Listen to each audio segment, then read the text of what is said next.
Whew, I need a haircut. Anyway, so this is episode 4 of the Real Housewives of Potomac. Let's just get into it. So we open up with Giselle in a dance class with her daughter, and all I'm getting from this scene is not only is Giselle tacky, she also has no rhythm. So I'm just wondering, why do these housewives always want to bring their kids on camera to talk to them? Because it always comes off as an awkward conversation, you know? Like for Candy's daughter, for instance, like it just seemed like she was an awkward kid, or she's just nervous in front of the camera. The only kid I know to be real comfortable in front of the cameras was Gia on Real Housewives of New Jersey. So next scene, we're in Karen's rental in Potomac, and she's talking to her assistant, Matt. Now, who is this gentleman? I remember seeing him like maybe 1 or 2 seasons ago, and what is he to Karen? Because I know she's not paying him. And shout out to Bravo's shady ass producers. Like, they even put assistant in quotes under his name. Disrespectful. So Karen is having her own first event in her home, and she's inviting over this gentleman to sing a telegram, like sing opera. He's in like some King Arthur garbs while she's sitting in a throne. Yeah, this is extremely silly, and it seems like Karen doesn't have any time on her hands. So the next scene, we have Wendy meeting up with Robin and her kids in the park, and we see that they hit it off immediately because they have a lot in common. They're both from Baltimore. They both have 2 sons, and one of their sons even have the same name as theirs. Wow, Wendy got 4 degrees? Okay. Wendy got 4 degrees and Monique got 4 homes. How about that? So they're just discussing like what happened at the events of the baby shower, and Wendy is defending her friend Candace, you know, not surprising. And Robin's asking her, oh, so what did she say to you about, you know, all of us? And she tells Robin that Candace told her about Giselle and how she's like a real dominant personality, and she can kind of be a bit of a monster. And you know, Robin is going to run tell that to Giselle. We know this. So Candace is meeting up with Ashley in this next scene, I'm guessing to clear the air between them. Ashley arrives with her baby, and we see Candace in her confessional again shading Ashley's baby that it looks more like Michael than her. Like verbatim, she says like, well, maybe he'll be blessed soon enough to look like his mom. And I want y'all to tell me now in the comments how that ain't shade, because last video y'all trying to say, oh, that can't be taken as shade. Okay, well, this was kind of blatant. So Candace is giving her explanation about how she just didn't feel comfortable talking about this situation in front of the other ladies, and Ashley brings up a good point. She says, well, you didn't give me the same respect of blasting me on social media. In other words, like, you can't blast me in public but want to apologize in private. So Candace, instead of apologizing, she says, oh, well, you know, we weren't in a good place, and then I was just responding to you. And then Ashley says, well, I stopped because I was in labor, like I was having a baby. You kept going at me. And it looks like their argument is getting a little bit more turnt, but then Ashley's baby basically breaks the tension because he's like crying insanely. And now it's back to like a 2. So Candace finally apologizes and just really wants to move forward with her. So now Candace is talking to Ashley about her feud with Monique. Candace is saying she really didn't know there was beef between Monique and Charisse. But Ashley is saying, yeah, Monique told me that she told you that she wasn't cool with Charisse. And honestly, that whole Charisse thing, it's kind of tired. Like, hopefully we get onto some different mess. I'm hearing the fight between them had nothing to do with that, and I can't wait to see how that unfolds. So meanwhile, in the midst of this, all the ladies get Karen's singing telegram for her invite to her little party celebrating herself. And she's getting rightfully clowned by everyone, especially Robin, because she just said that Karen really has nothing to do. Like, she's talking to Giselle right now. And as she's talking to Giselle, of course, she shares with her what Wendy told her, what Candace said. And Giselle is very riled up. So the next scene, we're at Monique's compound. Wow, Monique's kids are really cute. I still don't want kids though. So she says she's really frustrated with her husband because she just really doesn't feel courted anymore. Like, he's not putting any effort into their marriage. And next we see Candace on a little picnic with Chris. They're talking about, I guess, kids again. So far, this episode is not that entertaining. I'm a little disappointed. And they're not saying anything of substance, so fast forward. Child, we see all these tacky furniture and placements and shit like that around the house. And it can only mean one thing. We are in Giselle's $900,000 barn. And yeah, it's, oh God, the colors. Oof. So we see she's inviting her token sissy over, and she's showing him her house. And I gotta say, she really, really needs a decorator. I hope she hires somebody, because that bathroom looks mediocre as fuck.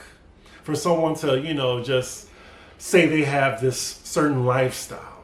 Like, that looks like my bathroom almost. So she's discussing her frustration with her kids not being happy that she's dating their father again. And like her sissy said, like, can you blame them? Like, they see on TV that you said their dad is like a low-down dirty cheater. So what do you expect, Like, they see their mom on TV like dating other men that's not their father, and saying she wants to find someone that's not like their father, only to be with their dad again.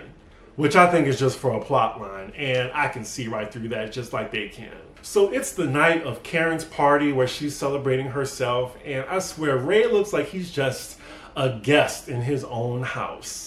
And why are all these people coming in at the exact same time like they just got off a bus or something? Like, literally 20 people come through the door. Oh my God, what is Giselle wearing? This dowdy aluminum foil shiny satin dress with some thigh-high black boots. Jesus, she cannot dress. I'm glad she got her wigs together, kinda, but she really needs to get the styles together, really.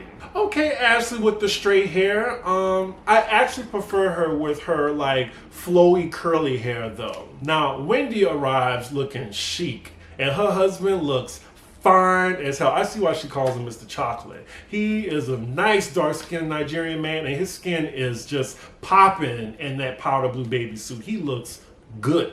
Now, Candace comes in, and she's dressed like someone twice her age. Like this huge shawl over, I think it's a pantsuit. I don't know. Now, Giselle is telling Ashley what Candace said about her, and she just cannot wait to get into the mess with her. Now, Monique gets here, and I really like what she's wearing. I like this little structured jumpsuit. It looks expensive. It looks a little chic. I'm digging it. Lord, of course, Robin comes late, like she always do. She gets out her car with 3 boxes of pizza, and I'm guessing it's a call back to the season where they delivered pizzas in disguise to Karen's residence where they didn't think she lived. And Karen's a good sport. Like, she's laughing at it. So later on, Candace approaches Giselle and just says, I think, can we talk a little bit later? And Giselle's like, oh no, we can talk now. What you want to talk about? So they go off, and Candace wants to clear the air about the tweets that she sent and the argument that they had in the dessert shop. She said there was no closure, and she just wanted to apologize. But she doesn't know that Giselle already knows what she said to Wendy. And Giselle definitely isn't going to let her get away with this. So Giselle tells her like what Wendy told Robin about her. And Candace doesn't deny it. She said, well, yeah, I might have said that. And Giselle is really putting 20 on 10. She was just like, this was mean. It wasn't nice. And Candace is saying it didn't come from a malicious place. But can we be honest? Like, she was kind of telling the truth. Like, Giselle, you can be a monster. You are messy as fuck. And when you ain't getting dick, you are insufferable to be around. Like, it's all facts. It's not like she said a lie. Now, even though Candace is trying to, like, be cool, be calm, she's just like, I don't need to be on someone else's bad side. So she's really being the mature one in this situation, surprisingly. And Giselle's just like, well, I just feel like I can't have no deep friendship with you. And Candace apologizes, but Giselle really ain't having it. She's really like patronizing and just saying, well, yeah, we're good, and we're good on our friendship too, okay? And Candace just agrees to be cool and cordial as surface friends, and then they just drop it right there and walk off. So next we see, you know, all the ladies in this gazebo type situation or just away from the party. And I think Karen is just sharing about like her relationship with Ray and how it isn't as like hot as it used to be. And for a minute she disappears into the house and then she comes right back out. But before she comes right back out, she has some MC, the same MC that she stole from Candace's here at the party. I don't know. So everyone is gathered around and Karen comes out in this pink suit with the Amish, big Amish hat, and it's pink, it's all pink. And of course she's doing like a little tribute to Beyonce and doing this. She looks a little foolish, but it's funny. Okay, I get it. And everyone's dancing and having a good time. Karen is... I don't know. So she is a fool for this. I'm not mad at it. It's actually cute.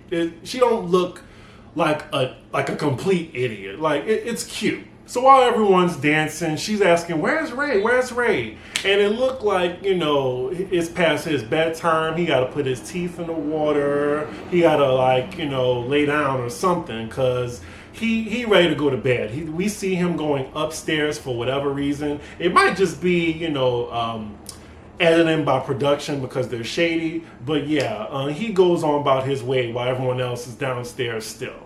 Kind of reminds me of when I'm by my aunt's house for any gathering. Like my uncle just leaves the party, like just goes upstairs and the whole party could be going on downstairs. He just tired. He don't want to be around all that. And I get it. Anywho, that's the end of the episode. And I gotta say, I didn't really care for this episode too much. It was okay in parts. This is an episode where I would definitely be frying catfish too. I really wasn't interested in it. But next week, it looks really good. Like we get our first fight with Wendy because I have some hope for her. I think she's going to be a good housewife. So yeah, let me know what you thought of the episode in the comments. Do you think it was as boring as I thought it was? And yeah, like, comment, and subscribe. And I will see you next week for the next episode. Bye.